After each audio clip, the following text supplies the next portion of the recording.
오늘 얘기해 볼 책은 통섭 지식의 대통합입니다. 저는 이 책을 읽으면서 수학이 자연과학에 놀랍도록 효과적이다. 이 말은 정말 10분 공감이 되더라고요. 그런데 계속해서 읽다 보니까 제 개인적인 생각입니다. 예술, 인문학적 사유, 철학까지도 자연과학의 정신 속에서 이렇게 구성돼 왔다. 이런 얘기를 좀 들으니까 너무 윌슨 선생님이 깔때기를 대시는 게 아닌가 하는 생각이 들었어요. 제 개인적인 생각입니다. 예, 기승전, 자연과학 이렇게 되는 것 같아서 좀 읽으면서 좀 찝찝한데 이런 부분이 있었거든요. 제 의견만 이런지 다른 분들은 어떤 의견인지 궁금합니다. 근데 교수님, 우리가 이 통섭이라고 하는 단어가 몇 년 전부터 엄청나게 화두가 되었어요, 사회적으로. 어떻게 해서 이렇게 얘기가 되게 된 걸까요? 그렇죠. 이 책이 이제 우리말로 번역된 게 2005년이잖아요. 근데 이제 2005년부터 특히 한 3, 4년 동안 우리나라에서 굉장히 화두가 됐습니다. 이게 이제 학계만이 아니라 뭐 언론이나 문학계 또 심지어 이제 정치권에서도 통섭이라는 말을 이제 많이 썼는데 그러니까 몇 가지 아마 좀 그 배경이나 또 이제 이유가 있을 것 같아요.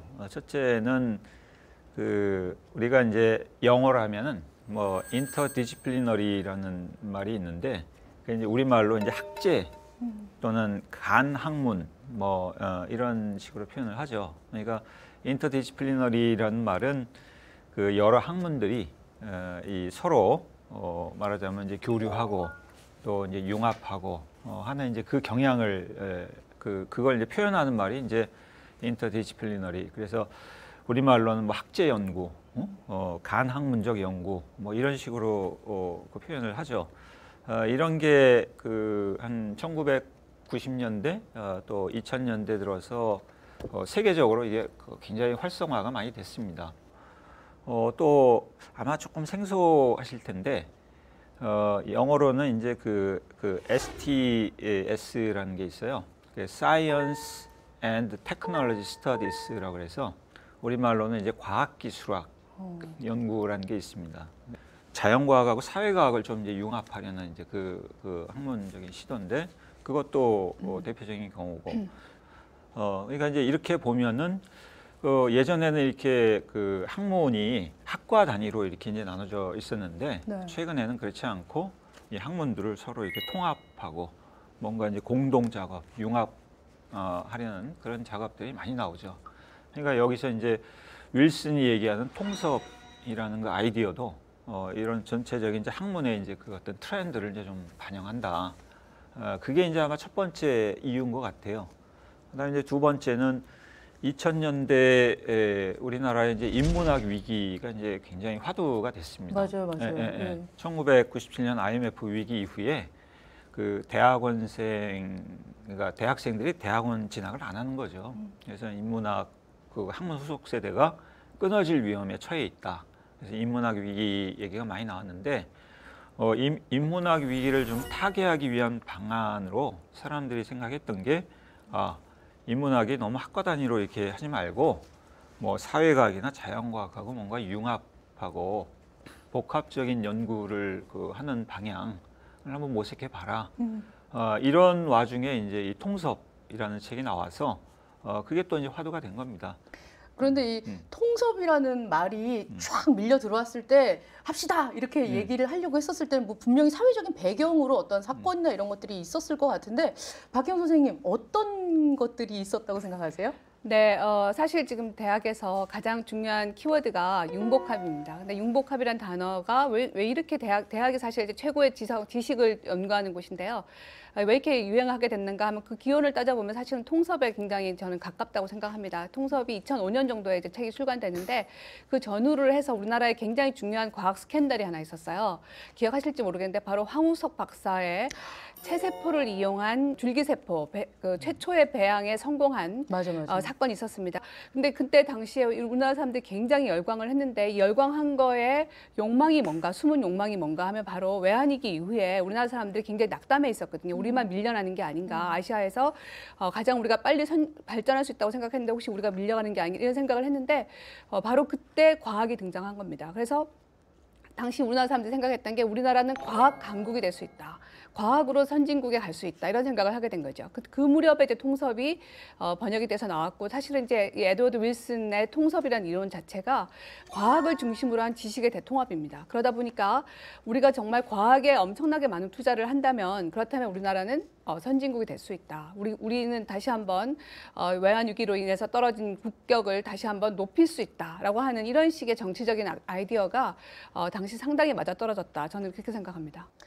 이렇게 이제 앞뒤 다 포괄적으로 얘기를 해서 우리가 선진국으로 나가면 좋겠다라는 생각에는 저도 공감합니다. 그런데 이 윌슨의 주장이 통합적이고 통일된 지식을 지향하자라고 얘기하는 것이 반드시 주입되는 이 지식의 양을 늘리자라고 해석할 수는 없을 것 같거든요.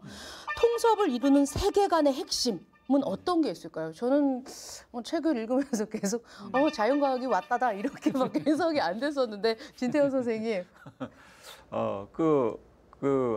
뭐 그런 얘기죠.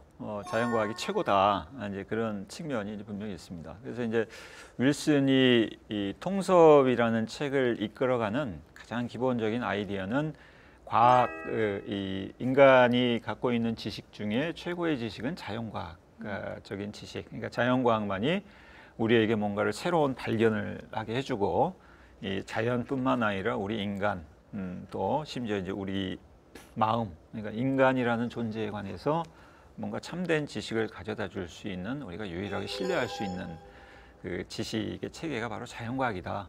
이게 이제 제일 기본적인 아이디어고, 그다음에 이제 두 번째 아이디어는 이 과학의 핵심이 뭐냐? 그건 환원주의다 이런 얘기입니다. 환원주의. 예, 환원주의가 이 과학의 핵심이다.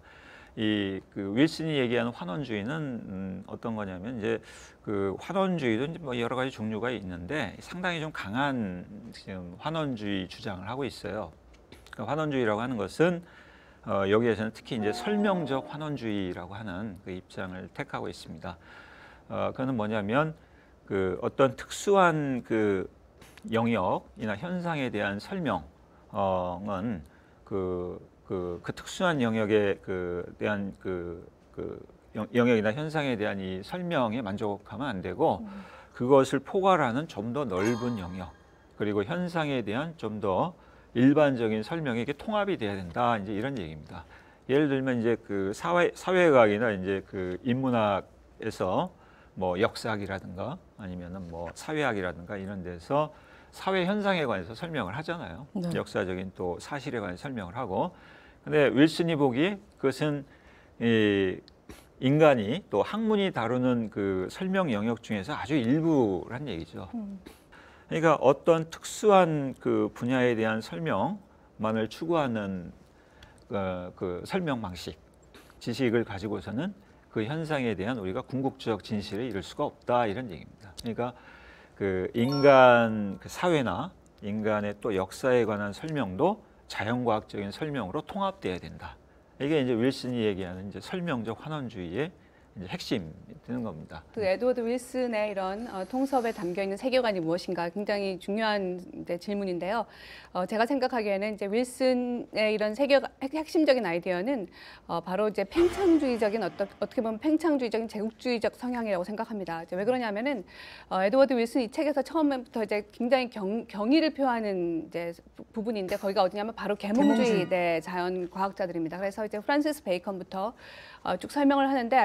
이런 식의 이제 계몽주의가 물론 계몽주의가 좋은 점도 있죠. 그러니까 계몽주의가 인간의 진보를 이룩하고 자연과학의 발전에 이바지한 부분도 상당히 있습니다. 그렇지만 문제는 이 계몽주의적인 이분법 자체가 예를 들면 인간 대 자연이라든가 여성 대 남성이라든가 아니면 이성 대 감성이라든가 아니면 서구 대 비서구라든가 이런 식의 아이디어 자체가 사실은 휴머니티즈 인간의 발전에 굉장히 큰 기여를 했지만 진보에 기여를 했지만 그러나 한편으로는 또 다른 그러니까 희생을 낳았다라는 사실을 우리가 기억해야 됩니다. 예를 들면 이성에 대해서 감성에 대해서는 상당히 열등한 걸로 취급했고 남성에 비해서 여성은 상당히 열등한 걸로 취급했고 마찬가지로 서구에 비해서 비서구는 상당히 열등해서 희생을 뭐 당해도 싸다 이런 식으로 생각을 했단 말이에요. 그러니까 그런 식의 아이디어가 계몽주의가 가지고 있는 어떤 의미에서 굉장히 어두운 점이라고 할 수 있는데 이 에드워드 윌슨의 아이디어 자체는 기본적으로 이성적인 어떤 이성적인 과학적 사고를 통해서 우리가 자연의 법칙을 다 찾아낼 수 있고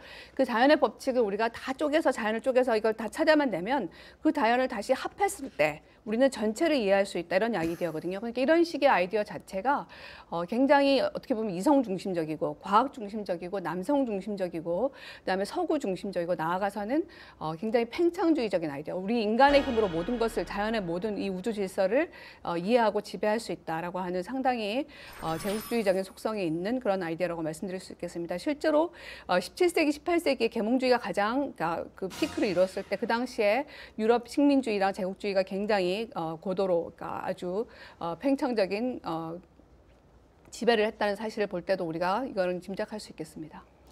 실제로 웬델베리가 굉장히 그것 때문에 좀 지적을 많이 했죠. 윌슨의 이런 환원주의에 근거한 세계관이 하나의 생명을 칼로 분리하고 쪼갠 뒤에 이미 죽은 것을 하나로 합쳐놓은 것에 지나지 않는다라고 신랄한 비판을 했는데요.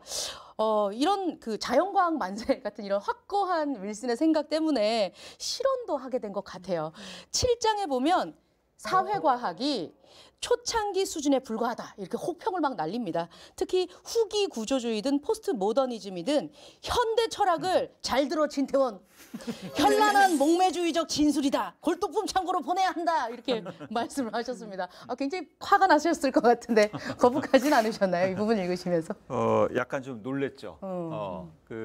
이 윌슨은 사실은 이제 평생을 그 생물학 연구에 이제 바친 사람이고 네. 또 이 생물학에서 이제 중요한 기여를 많이 하고 또 그 바탕으로 이제 자연과학에 대한 이제 지식의 분야를 상당히 넓혀온 분인데 그러니까 이제 자기의 이제 좀 연구 경험이 결국 이제 통섭이라는 그 아이디어까지 이제 나온 것 같아요. 근데 이 통섭이라는 말이 이제 원래 이게 19세기 이제 영국의 이제 그 휴얼이라는 그 과학 철학자가 이제 만든 말인데, 근데 이 휴얼이라는 사람이 통섭이라는 말을 만들었을 때 그건 좀 약간 소박한 좀 의미였어요. 그러니까 여러 분야에서 그러니까 가령 생물학 분야에서 그러니까 생물학도 여러 종류가 있잖아요. 그래서 식물에 관한 지식, 또 그 동물에 관한 지식 이런 지식들이 쌓이면 그것들을 좀 결합해서 조금 더 이제 상위의 어떤 그 지식을 형성하자. 그래서 이제 jumping together 이렇게 이제 그 표현을 했습니다. 근데 이 윌슨은 휴얼한테서 이제 이 컨실리언스, 이게 우리말로 이제 통섭이라고 하는 이 컨실리언스라는 말을 가져오긴 했지만 그거를 훨씬 좀 그 일반적이고 거기에 훨씬 이제 강한 의미를 그 붙여가지고 그거를 이제 좀 말하자면 수직적인 통합이라는 의미로 이제 이 그 통섭이라는 말을 씁니다. 그러니까 이 생물학을 중심으로 해서 그 사회과학, 인문학, 심지어 이제 예술까지 다 이렇게 통합하는 이 생각을 제안을 한 건데, 근데 윌슨의 얘기가 좀 너무 그 뭐랄까 방금 박희영 선생님 말씀하셨지만 상당히 정복자의 관점, 제국주의적인 관점, 그 관점을 띠고 있다는 거 우리가 부인하기가 어려워요. 그러니까 뭔가 이렇게 다른 학문하고 뭔가 같이 하고 뭔가 융합하고 복합하려면 다른 학문을 하는 사람들이 좀 그렇게 하는 게 좋겠다. 정말 저거 설득력이 있네. 이런 얘기를 해야 되는데 윌슨 같은 경우에는 다른 학문들, 특히 사회과학이나 인문학에 대해서 이 무지한 것들 너희는 계몽의 대상이야. 너희들이 자연과학에 대해서 이렇게 무지하니까 여태 그렇게 제대로 설명도 못하고 있는 거야. 그러니까 니들이 제대로 인간의 사회와 역사를 설명하려면 자연과학부터 배워, 생물학부터 배워, 우리가 제안하는 이 참된 지식을 배워, 이렇게 얘기를 하는 거예요. 그러니까 이 다른 학문 분야의 사람들을 마치 이제 가르치는 태도로 접근을 하니까 이 그 사회과학자나 인문학자 입장에서 보면 이게 뭐야? 이거 우리를 뭘로 보고 이렇게 하는 이런 그 반감이 당연히 들겠죠. 사실 그 저도 뭐 포스트 모더니즘에 대해서 이렇게 뭐 긍정적인 입장은 아니지만 그러나 이제 한편 생각해 보면은 에드워드 윌슨의 이런 아이디어 자체는 그러니까 한 가지 굉장히 중요한 점에서 실수가 있다고 생각하는데 그게 바로 뭐냐면요. 우리가 아무리 자연과학이 발달한다 하더라도 우리가 모든 걸 알 수 있는 건 아니다. 인간이 알 수 있는 거에는 제한이 있을 수밖에 없다. 한계가 있다는 사실을 사실은 인정해야 되는 겁니다. 예를 들면 뭐 생물학이 굉장히 발달해서 지금 우리가 현재 DNA 유전자 지도도 다 알고 있고요. 모든 걸 다 알고 있지만 그러나 그렇게 부분 쪼개진 그 부분을 다 안다고 해서 그 부분의 지식의 통합이 그 전체를 설명해 주는 건 아니에요. 예를 들면 우리가 그 아이에 대해서 내 아이에 대해서 DNA 유전자 지도를 통해서 그 아이의 모든 정보를 내가 다 안다 하더라도 실제로 그 아이가 어디 있는지 그 아이의 마음이 지금 어떤지는 알 수 없는 겁니다. 그러니까 인간이라고 하는 것이 인간 자체도 그렇지만 이 우주 전체라는 것이 인간의 지식 너머에 있다는 사실을 우리가 겸손하게 인정을 해야 되는데 가령 이제 윌슨의 통섭 같은 아이디어는 우리가 그쪽에서 하나씩 그 부분적인 지식을 다 알아서 이 지식을 통합하기만 하면 그러면 우리가 더 뭔가 점핑할 수 있다는 거죠. 좀 더 높은 지식으로 갈 수 있다라고 하는 아이디어인데 포스트 모더니즘은 왜 에드워드 윌슨이 싫어하냐면 포스트 모더니즘의 핵심은 뭐냐면 그런 식의 질서는 더 이상 없다예요. 그런 식의 중심은 없다. 탈중심을 선언합니다. 그러니까 모든 것이 변방이 바로 중심이다. 하나하나가 다 중심이지 우리가 알고 있는 그런 식의 절대지성, 절대이성, 뭐 지식의 대통합 이런 식의 지식 중심은 없다는 거거든요. 그러니까 결국 포스트 모더니즘은 우리는 모른다라는 사실을 받아들여야 된다는 그런 점을 강조하고 있고 따라서 이제 윌슨 입장에서 보자면 과학 지식을 통해서 이 모든 걸 알 수 있다고 생각하려고 하는데 그런 점에서 포스트 모더니즘과 같이 좀 다소 무질서해 보이는 이런 식의 이제 어떤 지식 체계는 자기가 용립할 수가 없는 거죠. 그럼 박현 선생님은 이제 영시 뭐 네. 이런 거 많이 아시잖아요. 네. 혹시라도 따로 떨어져 나와도 혼자 자생할 수 있는 것이 우리 모든 사회의 어떤 그런 자연적인 현상이야라고 얘기할 어떤 걸 시구나 이런 게 있으면 좀 소개 좀 해주실까요? 네, 그러니까 예를 들면 이제 20세기의 모더니즘의 대표적인 아일랜드 시인인 예이츠가 있는데요. 예이츠가 Among School Children이라고 하는 시에서 학교 이제 교실의 학생들 사이를 자기가 쭉 이렇게 걸어가면서 장학사였거든요. 그래서 걸어가면서 자기가 생각한 점을 쓴 시가 있습니다. 근데 그 시의 맨 마지막 구절에 무슨 얘기가 나오냐면 How can we know the dancer from dance란 말을 해요. 그러니까 우리가 어떻게 그러니까 율동을 하는 그 춤으로부터 댄서, 춤추는 사람을 우리가 구별해서 알 수 있겠는가. 다시 얘기하면 우리가 완벽하게 아름다운 예술 작품이라는 건요. 그 춤을 추는 그 사람과 그 춤을 분리할 수가 없는 겁니다. 세상에는 분리할 수 없는 게 너무 많아요. 그러니까 우리는 다 쪼갤 수 있다고 생각하지만 실제로는 쪼갤 수도 없고 쪼개서도 안 되는 것들이 너무 많습니다. 그러니까 우리가 어떻게 벚꽃의 아름다움을 벚꽃 꽃잎을 하나하나 따서 그거를 다 모아놓는다고 그걸 알 수 있겠어요. 그럼 똑같은 얘기를 이제 예이츠가 하거든요. 그러니까 결코 그런 식으로 환원주의적인 아이디어 자체로는 우리는 인간의 마음도 알 수 없고 이 자연의 아름다움도 알 수 없고 나아가서 우주의 신비도 우리는 절대로 가름할 수 없다라는 것이 제 생각입니다. 그러니까 이렇게 다 쪼개서 본다고 해서 우리가 알 수 있는 게 아니에요. 그리고 그걸 합친다고 해서 다시 생명이 살아난 것도 아닙니다. 박혜열 선생님 말씀을 들으니까 그런 생각이 들었어요. 신의 마음, 신의 마음, 신의 마음. 신의 마음에 관한 그 생각이 들었는데, 우리가 쪼개서 합친다고 해서 우리가 어떤 것을 알 수 없다. 그러면은 우리가 어떤 것을 쪼개지 않고 처음부터 그것을 알 수 있다면 그게 바로 이제 신의 마음이죠. 우리가 이제 신의 경지에서 신은 굳이 뭘 이렇게 나눌 필요도 없고 쪼갤 필요도 없고 통합할 필요도 없고 모든 것을 다 이렇게 이제 파악을 하니까 제가 왜 신의 마음 그 얘기를 했냐면 약간 이제 그 윌슨이라든가 이제 자연과학자를 좀 변호를 좀 해야 되겠다. 그런 생각이 들어서 갑자기. 그러니까 이제 저는 이 윌슨이 말하는 이런 환원주의는 너무 강하다고 이제 보지만 이 과학이라든가 인간의 지식에서 이 환원이라고 하는 것은 사실 굉장히 중요한 것이고 이게 필요한 것이다 이게 좀 생각을 합니다. 그러니까 환원이라는 말은 다른 말로 하면 이게 보편화라는 뜻이거든요. 그러니까 이제 어떤 특정한 하나의 이제 개별적인 사물 또 대상에 대한 지식에 이제 그 경험적인 지식에 이제 국한하지 않고 그 우리가 이제 일반화하고 보편화한다. 그게 이제 다른 말로 하면 이제 환원한다는 얘기입니다. 근데 우리가 이런 그 환원에 입각한 이 보편적인 이제 지식을 얻는 방식은 그 인간의 한계죠. 인간은 그 어떤 것을 아주 이제 미시적으로 그 분석하고 나누고 그렇게 해서 그 어떤 것을 좀 더 미시적으로 탐구하는 방법이 있고, 또 하나는 이렇게 경험적으로 굉장히 다양하고 이질적이고 분산되어 있는 것들을 통합하고 일반화해서 그것에 관한 좀 추상적이고 보편적인 지식을 얻는 그 방법. 그러니까 인간 좀 지성이 어떻게 보면 한계예요. 인간은 사물에 관한 좀 일반적인 지식, 보편적인 지식을 얻기 위해서는 뭔가를 쪼개고 합하는 방식밖에 없습니다. 그러니까 이제 뭐 그렇게 하면서 불완전하지만 조금 더 이제 지식을 늘려가는 길이 여태까지 이제 인간의 지식이 좀 발전해 온 길이고, 그런 점에서 보면 환원이라고 하는 것은 사실 뭐 과학이라든가 인간 지식의 전개 과정에서 굉장히 이제 필요한 거죠.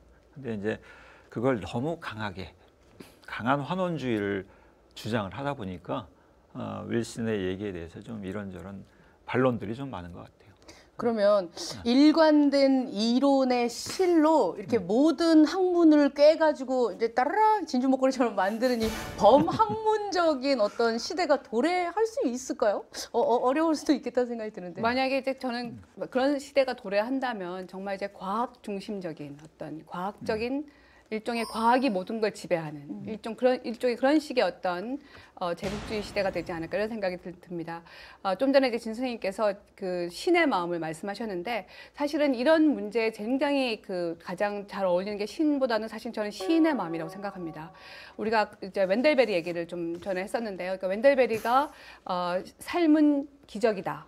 이게 잘 들으셔야 됩니다. 삶은 기적이가 아니고요. 삶은 기적이다라고 하는 책에서 이 에드워드 윌슨을 굉장히 비판을 합니다. 이제 비판의 핵심은 뭐냐면은 인간이 자연에서 이렇게 쪼개서 뭔가를 엄청난 발견인 것처럼 얘기하지만, 그러니까 발견인 것처럼 얘기하고 이것이 뭔가 우리에게 엄청난 진보를 가져다 줄 것으로 얘기하지만, 그러나 전체적인 통일성, 전체적인 어떤 그 총체성은 보지 못한다. 과학자들은 그 예를 들면서 우라늄 얘기를 합니다. 우라늄. 예를 들면 이제 우라늄을 우리가 자연에서 처음 그 광물질을 발견했을 때 이것이야말로 우리는 새로운 에너지다. 그야말로 인간에게 무한한 진보를 가져다 줄 수 있다. 오염도 남기지 않는다. 뭐 이런 식으로 굉장히 열광했죠. 그런데 다 아시다시피 지금은 핵 발전소가 이제 수명이 다하고 나면 그 핵 폐기물을 어떻게 처리할 것인가에 대한 과학적인 대안이 없습니다. 다시 얘기하면 우리가 자연에서 우라늄을 축출할 수 있었지만 그러나 꺼낸 우라늄을 다시 자연 속에 넣어둘 수 있는 방법은 과학이 알지 못하는 거예요. 넣어둘 수 있는 방법이 없습니다. 그래서 지금 그거 정확하게 똑같은 거예요. 우리가 뭐든지 쪼개는 것은 가능하지만 그러나 그 쪼갠 것을 다시 붙여서 전체로 되돌릴 수 없기 때문에, 그렇기 때문에 우리가 이런 식의 아이디어가 만약에 세상을 지배하게 된다면 굉장히 저는 무서운 일이 생길 거라고 생각합니다. 그러니까 그래서 그런 점에서 이런 윌슨과 같은 과학 만능적인 이런 식의 아이디어 자체가 만약에 전 지구적으로 가장 중요한 지식의 어떤 흐름을 구성하게 된다면 상당히 위험할 거다 이렇게 생각합니다.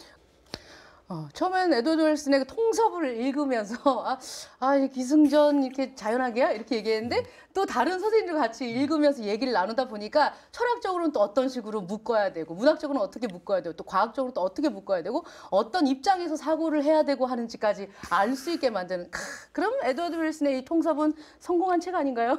통섭하게 만들었으니까요. 자, 그럼 우리 한 줄 정리 좀 내려보죠. 저는 이 책 이렇게 정리하도록 하겠습니다. 문학, 과학, 철학, 도덕, 예술을 내동댕이 친다면 우리는 아무것도 아닌 존재가 될 것이다. 이 가치를 인정하고 받아들이는 게 21세기형 통섭이다. 라고 정리하도록 하겠습니다. 박혜영 선생님 정리해 주실까요? 네, 저는 이렇게 얘기하고 싶습니다. 에드워드 윌슨을 지지하는 통섭주의자들이요. 원래 우리의 인간의 삶, 원래 자연은 처음부터 통섭이었다. 오해하지 마시라. 네. 진태현 선생님. 예, 저 같은 경우는 그냥 간단하게 한마디로 요약을 하겠습니다. 강한 환원주의자의 불가능한 꿈.